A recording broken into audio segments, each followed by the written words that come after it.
News starts right now. If we don't do what's required now, I think future generations are going to look back and ask why we failed to act when the right course, the right side of history and of justice and our best American traditions was clear. Just moments ago, President Obama announced his plan to shut down the detention facility at Guantanamo Bay for good.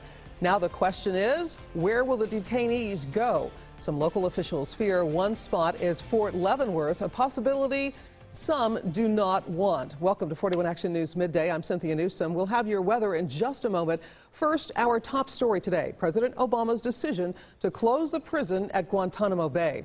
We have team coverage this midday. First, we go to 41 Action News anchor Patrick Fazio. He joins us here in the studio. And Patrick, the president was very specific about why he's doing this. That's right, Cynthia. Yeah, President Obama announced a new plan this morning to bring the terrorist suspects from Guantanamo Bay here to the U.S., possibly near us in Kansas. He said Guantanamo, closing it, would save money, $1.7 billion over 20 years, and would eliminate a propaganda tool for terrorists. President Obama also pointed out how the U.S. already imprisons terrorists in America, like the shoe bomber and the Boston Marathon bomber. We're already holding a bunch of really dangerous terrorists here in the United States because we threw the book at them. And there have been no incidents. Now, President Obama didn't mention where he would send the roughly 60 remaining Guantanamo detainees, but Cynthia, he did say the Pentagon would work on a U.S. location with Congress if it approves the plan. All right, Patrick, now some Kansas officials have been concerned for months that Guantanamo inmates would actually be sent to the Fort Leavenworth prison. Continuing our team coverage now, Sarah Blake is in Leavenworth. And Sarah, what's the feeling there?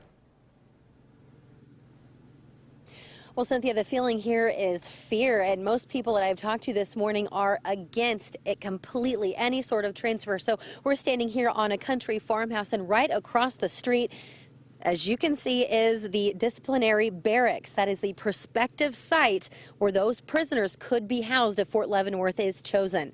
Numerous town hall meetings and outcries from Leavenworth residents and Kansas lawmakers against this plan are nothing new. Just in December, folks packed a room downtown to tell lawmakers to urge President Obama to keep Guantanamo Bay open. City officials are concerned about security, possible terror threats, how much manpower will it take to safely secure the inmates, and whether residents will want to continue living here. We talked to Leavenworth Mayor Larry Dedeke, who says his concerns go beyond just the transfer. My standpoint is they need to stay where they're at in Gitmo. The financial hardships that would be placed on this community is enormous. It's not simply as putting them in the four walls in the prison at Fort Leavenworth. That prison is located less than 80 feet from a county road, which is all public property, divided only by a chain link fence. So there's no security as far as, outside interest that would come in.